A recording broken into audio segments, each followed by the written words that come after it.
Teamwork isn't just nice to have in business, it's the undisputed competitive advantage.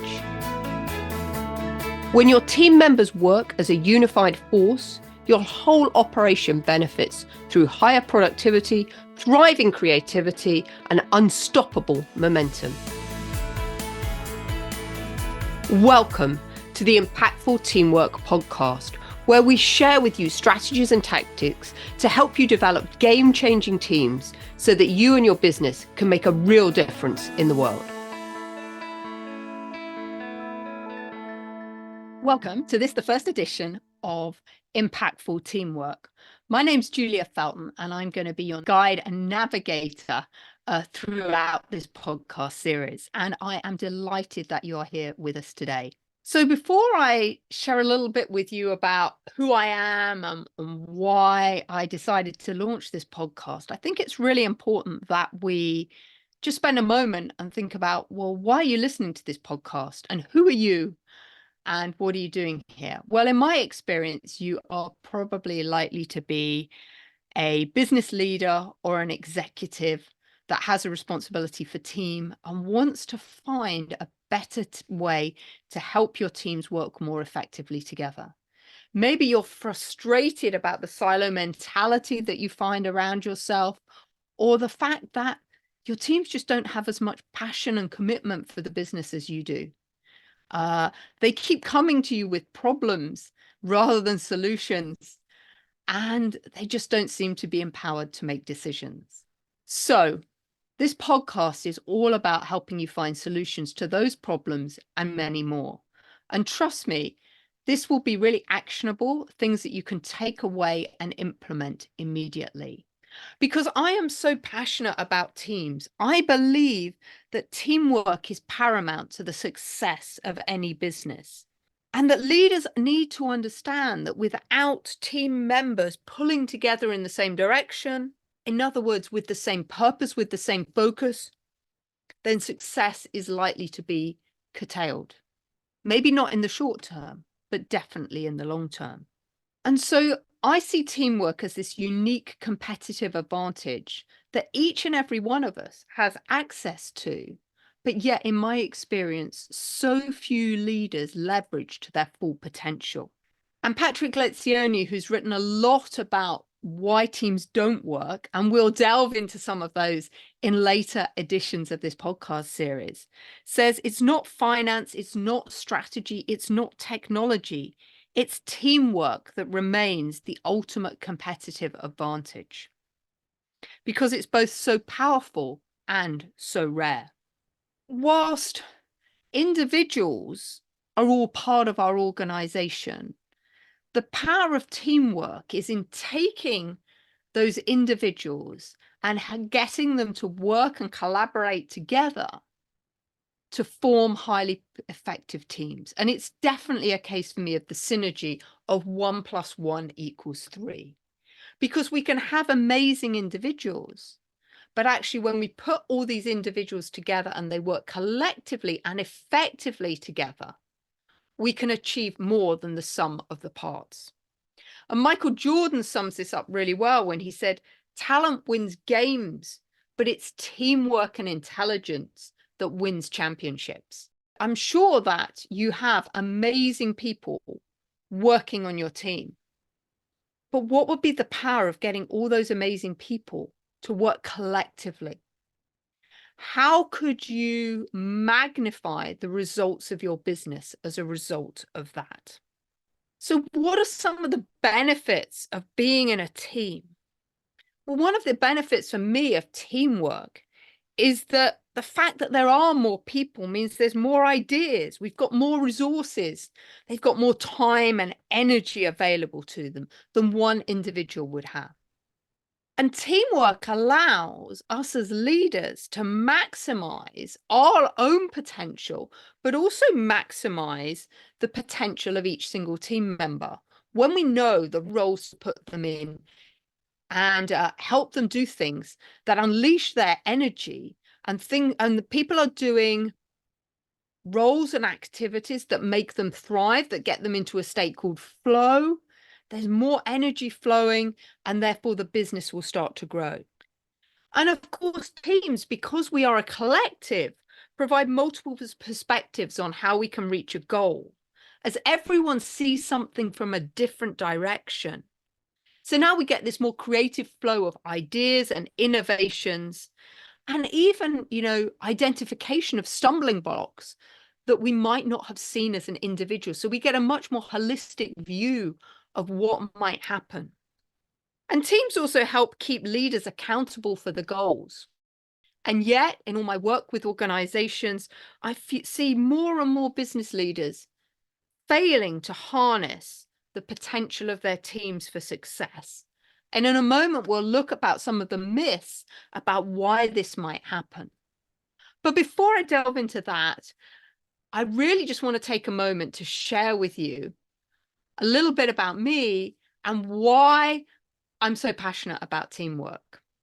So as I've said, my name's Julia Felton. I'm a leadership development specialist, and purpose-driven business leaders and senior executives hire me when they want to leverage the power of effective teamwork to accelerate the growth of their business. And they do this because most of them don't know how to get their team members working collaboratively together and allocate the right people to the right roles at the right time. And in order to mitigate the silo work mentality that I see that exists in so many organizations. So what I do is I enable them to re-energize their teams and align them behind that shared vision. So the bottom line of what I'm really doing is I'm helping senior leadership teams and business owners harness the energy of their people to create more productive, profitable, and engaged organizations. And I've been working in the field of leadership development for the last decade. And prior to that, I had a career in the corporate world. And I was really, really fortunate. I spent 15 years at companies like Arthur Andersen and Deloitte. And I was hired into those organizations to create a very, very specialist hospitality research team division. That was a division that I created from an idea on a piece of paper and grew to be the global market leader for them, until which point we sold the business. And what I realized running that business was how important teams were for me to get everything to do. So when I first started the business, it was just me. And by the time I left, we had a team of over 25 people around the globe working for me. So I really started from a grassroots level to understand how important it was to get the right people on the right teams at the right time, doing the right things, and how to get them to work effectively together. And my teams were located across the world. So I had to manage teams in remote locations around the world. But also I had to navigate in a large organization like Deloitte, the matrix management system that exists, and learn how to influence people that didn't directly report to me.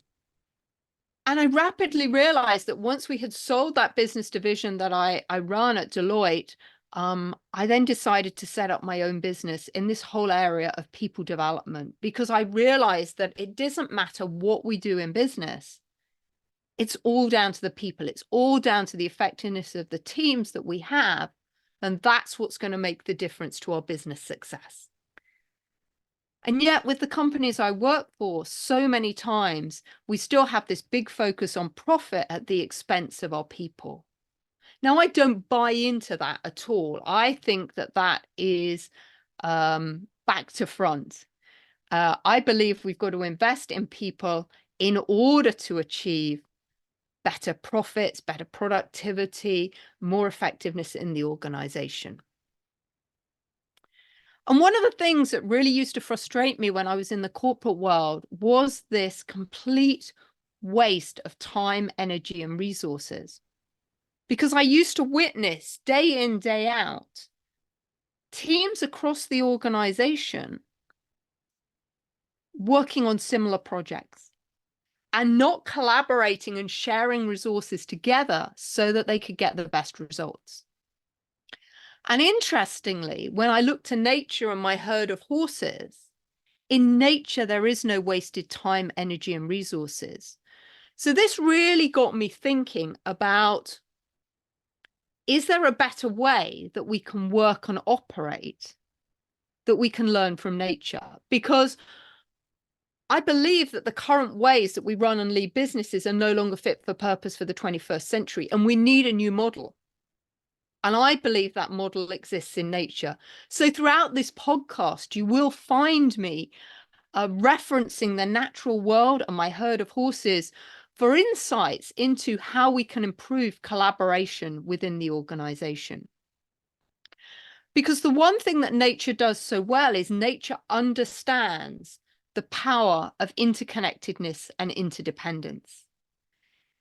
Nature understands that we can't do something in isolation, that everything we do has an impact. This is called the law of cause and effect. This is one of the universal laws. So everything we do has an impact on everything else. And yet, as leaders and teams, most of us are pretty unaware of that. We really don't understand the impact we make on other people. And I like to refer to this impact and refer to it in the sense of being a ripple, because we can all create, and we all do create, an impact ripple. It's just a question of whether we're doing it consciously or unconsciously. And a lot of leaders and teams that I see are creating this negative ripple around them because they're totally unaware of what's going on. So what's a great example of that in business?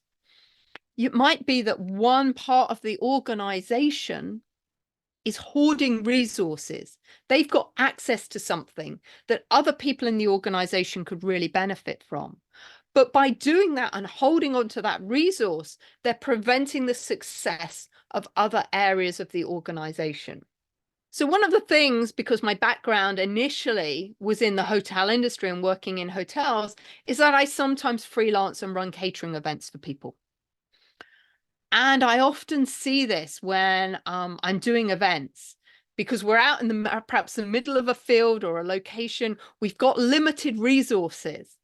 And yet I see other managers not wanting to share their resources to help me. I'm always one of those people that's super collaborative and make sure that, I can help everybody else out. And when we do that, then everybody wins. Because I believe in a world where success is a team sport and that we all need to participate in order for the collective to win. So this ripple effect is super, super powerful. And yet, as I said, most individuals and most teams are really not thinking about the impact that they are making around the world and within their own organizations as well. And we will start diving in some of the other episodes as to how do we create that ripple effect? How do we consciously become aware of the impact we're having on others around us? Because this is so, so important. But I think that leads me to the next thing that I want to talk about today, which is why I called this podcast Impactful Teamwork. So the word impactful has followed me around for quite a long time. And indeed, my first book, Unbridled Success, How the Secret Life of Horses Impacts Your Leadership, Teamwork, and Communication Skills, was really the first time I started to codify what impactful looks like. And it's actually an acronym for what I believe are the key leadership and team working skills that each and every one of us need in order to be successful. And right now, I'm just going to share with you what each of the letters stand for. But again, in future episodes, we're going to delve down into what each of these mean. But the I in impactful for me is all about intuition. This is about how, as leaders, we are able to listen to that gut feeling inside of us. It's been shown that we have more brain cells in our stomach than we do in our brain. Shocking, isn't it? But we've all got intuition, and I love the term intuition.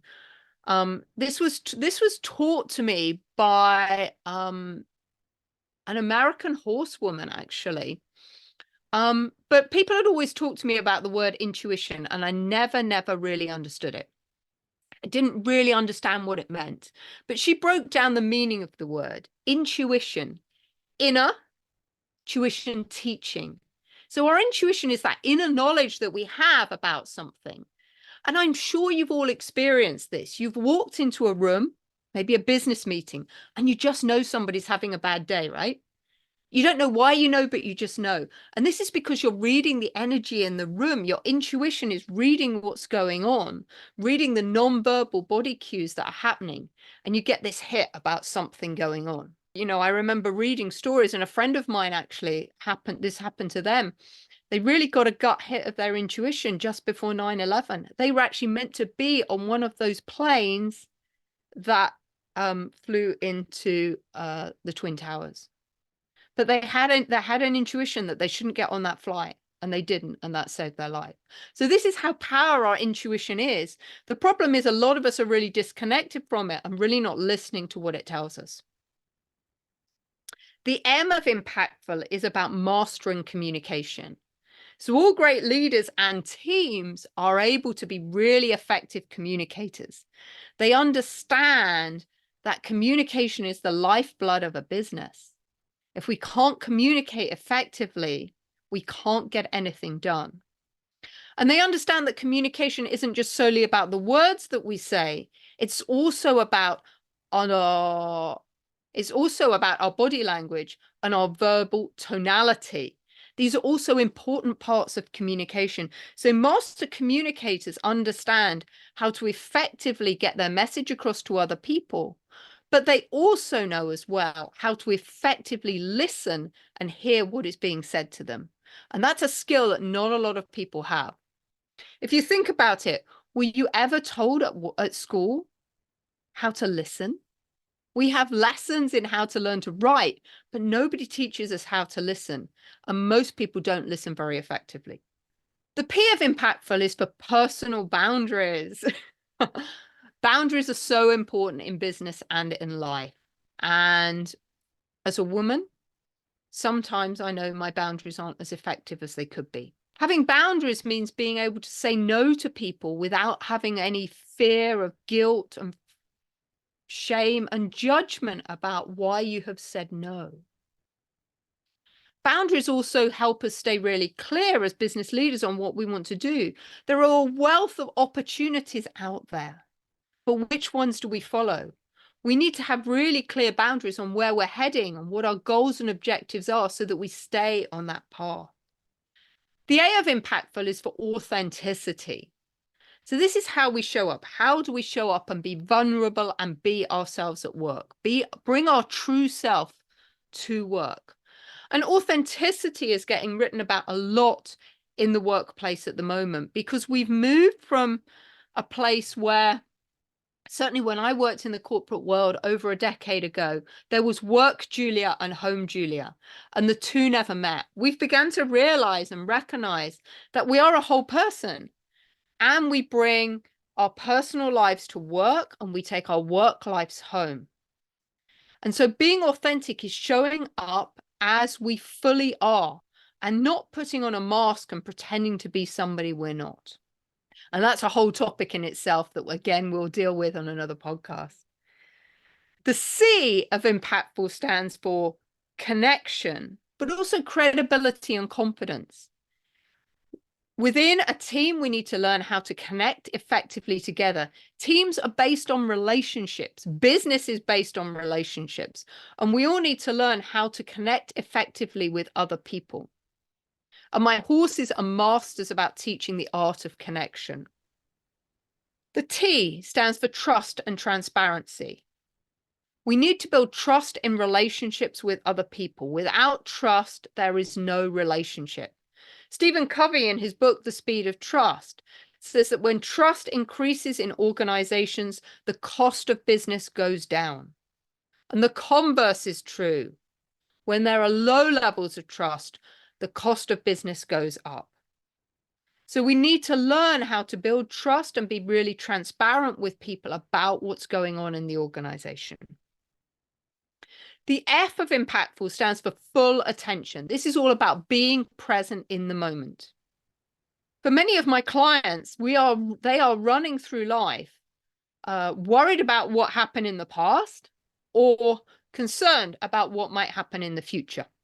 When we're in the present moment, we're in the here and now. We can't worry about the past or the future because we're just worrying on what is happening right now. And when we're in the present moment, we're giving everything our full attention that it deserves. Only when we are present can we really fully listen and connect with other people and have effective conversations. The U is for unity. This is all about creating harmony and collaboration. If we don't have a collaborative approach, a win-win approach, then we will operate from a mindset of lack, which is about a win-lose mentality. And that's never going to be successful in business. We always want to create teams and businesses where we're wanting to make everyone thrive together. And I believe that there is an abundance of resource out there. We don't need to hoard resources, make somebody else lose in order to be successful. There's enough out there for everybody. And the L finally stands for leader self. It's all about looking after yourself. As a leader, we need to look after ourselves. We need to be really self-aware about what do we need in the moment. Do we need to rest and relax? Do we need to push forward? And that's the same within teams. We need to be aware within our teams of at what points does the team need to rest? At what times does the team need to accelerate to the next level? So this is why I've called the podcast Impactful Teamwork, because it looks at these fundamental attributes that each and every person needs within a team in order for it to be successful. But of course, great teamwork also relies on having really self-aware individuals within the team. So, and as a leader, we can't lead a team effectively if we're not aware of ourselves and what is going on for us. So impactful works at both a leadership level, at a team level, but also an environmental level as well. This is all about the culture of the organization. So I promised you when we started today, I would talk a little bit about some of the myths that I think hold up about why teams don't operate effectively. So the first myth is that teams are harmonious groups of people who compromise their needs for the sake of the group.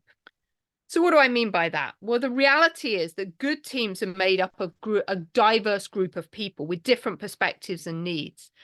And when this diversity is really, really recognized and appreciated and embraced, it becomes a real strength.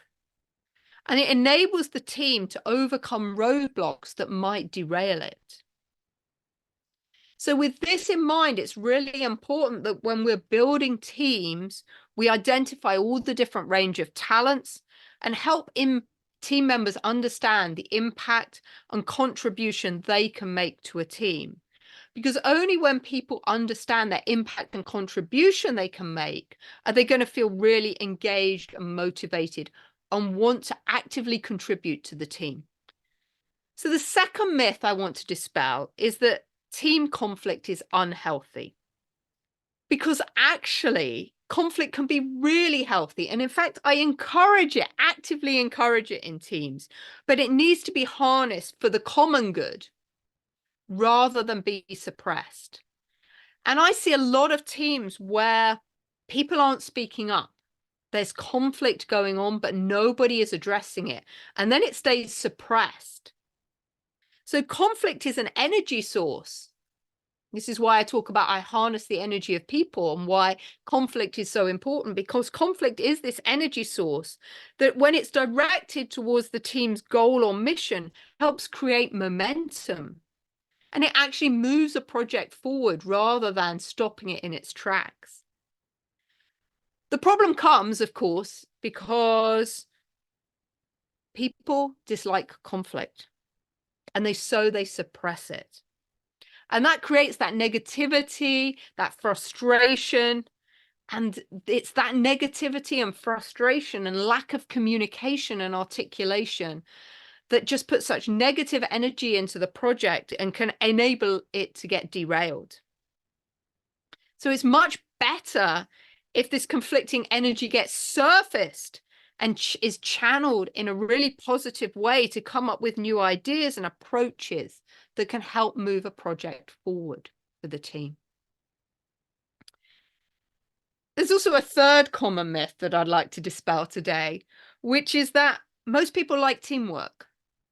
And I think we assume that because we're humans, we're all social beings, that we all like to work together. But actually, there was some research done by Wright Consultancy, and it discovered that only 33% of the working population enjoyed teamwork. 33% of the working population preferred working alone, and 33% were pretty neutral as to their stance. So it's really important then as leaders, when we're building teams, that we need to know the drivers of our people and their preferred working styles, and then create roles that best leverage their skills and method of working. The fourth myth I'd like to dispel today is that teams are easy to influence and manage. And I think for any of you on this podcast today, if you're listening, you're probably listening because you need some help managing and influencing your team. Because leading and managing teams requires a different set of skills from those required to day-to-day management of operations. And this is because we need to be able to lead and inspire and motivate others. And we need to understand the difference between delegation and empowerment, as teams work best when they're given direction and then allowed to reach their goals on their own. Micromanagement, keeping control, actually hampers teamwork and engagement and stops innovation. And actually, what we're signaling to team members is we don't trust them to get on with the job. So we're actually lowering the levels of trust within the team. And finally, senior leaders encourage teamwork. That's a myth, we think. We think that senior leaders encourage teamwork. But in my experience, that isn't necessarily the case. It still is, as Patrick Lencioni said, this, ultimate competitive advantage that's really not being tapped very effectively. Because a lot of leaders that I work with are anxious about the potential loss of power and control when they create teams.